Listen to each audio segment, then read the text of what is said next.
Now I'm going to demonstrate the use of the Claris video stylet with a laryngoscope.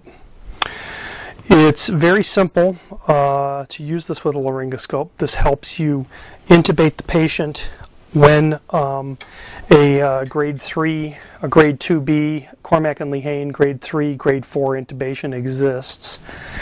I'm going to begin with a proper laryngoscopy. And what I'm going to do during this laryngoscopy is I'm going to simulate a grade 3 visualization. I'm using a longer laryngoscope blade than normal. I'm using a Macintosh 4, a German Mac 4, because it's longer and thinner.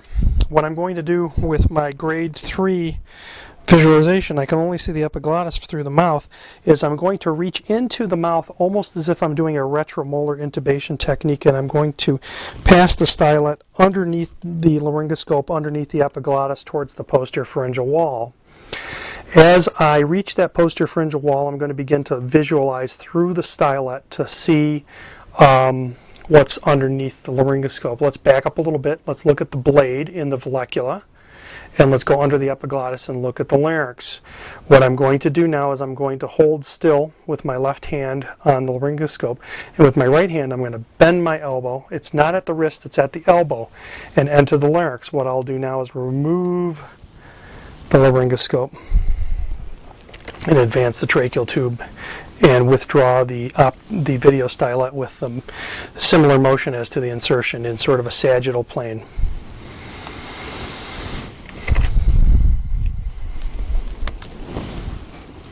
Okay, I'm going to demonstrate again the use with a laryngoscope. I'm going to be using a curved laryngoscope blade, a German Mac 4, German style, with fiber optic elements. I'm going to do a proper laryngoscopy, and I'm going to give myself a grade 3 visualization. I can only see the epiglottis through on direct laryngoscopy with this mannequin. I'm going to try to move the laryngoscope blade a little bit more towards the left corner of the mouth to give myself more room to insert the video stylet. I'll reach in almost as if I'm doing a retromolar technique. So I'm reaching over and towards that sort of the right palatoglossal arch without touching it, of course. And as I get around that palatoglossal arch and around the base of the tongue towards the posterior pharyngeal wall, I'll begin to rotate the stylet back towards the midline and rotate the stylet cephalad in the sagittal plane.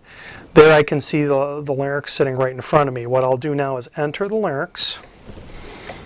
I'm going to remove my laryngoscope and complete the intubation by grasping the 15mm connector and advancing the tracheal tube while I'm rotating the stylet.